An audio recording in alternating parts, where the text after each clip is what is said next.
Hello everyone, my name of course is Artemage and welcome to Day 9 of VEDA. I touched on an area that I'm pretty passionate about with my tabletop RPG matter yesterday, and it brushed up against another issue that I have in the tabletop gaming sphere. That is the way that a lot of these publishers use the crowdfunding platforms, most notably Kickstarter. Kickstarter, when I first heard about it, was a real cool concept. It gives people a place to say, hey, I have this idea.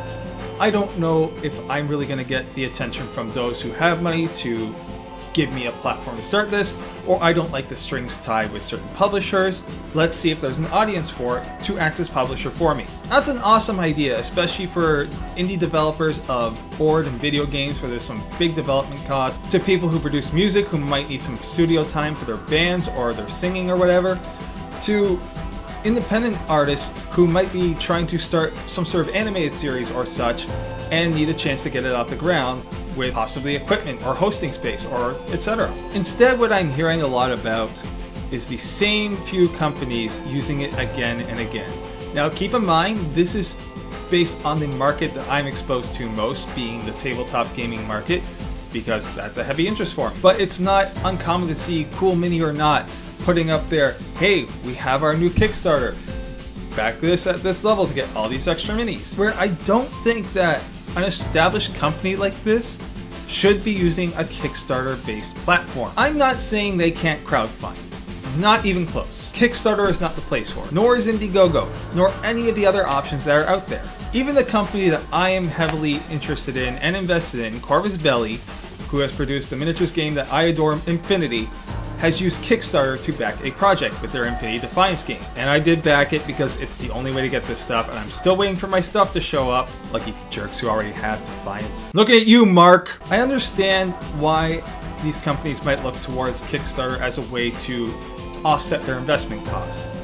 A lot of these things could be incredibly expensive. If you're producing a board game and you want to do plastic miniatures, plastic molds are incredibly expensive. So you want to offset that because you don't know if people will like your molds or like your game idea. You're a tabletop role-playing designer who needs time to test out the system to make sure there's some level of balance there and the game feels quick and fun to play. You need possibly time to take off and hire on playtesters. Because yes, you can do that with your friends to some extent, but you've probably talked about it extensively with your friends and you're all familiar with it. You need a fresh perspective. Maybe your game requires custom dice just because numbers don't make a lot of sense, so you need symbols. And getting custom printed dice, or carved dice even, is not a small issue. But if you're an established company, you already have places that people can go to find out about these things. You have your website, you have your social media accounts, you have your YouTube page. You have options.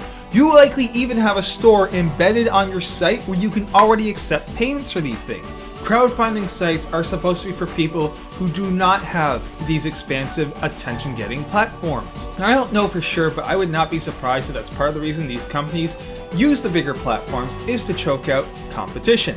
And I understand there's nothing illegal about it and nothing violating the terms of service of these platforms by using them when you're already well established. Does that make it right? I mean, technically there's nothing illegal about the way that Apple will take in a device with a backlight that's burnt out, say, oh, it's water damage, it's going to be cheaper to buy a new one. Why don't you do that? When really it's just a quick $50 repair for that backlight.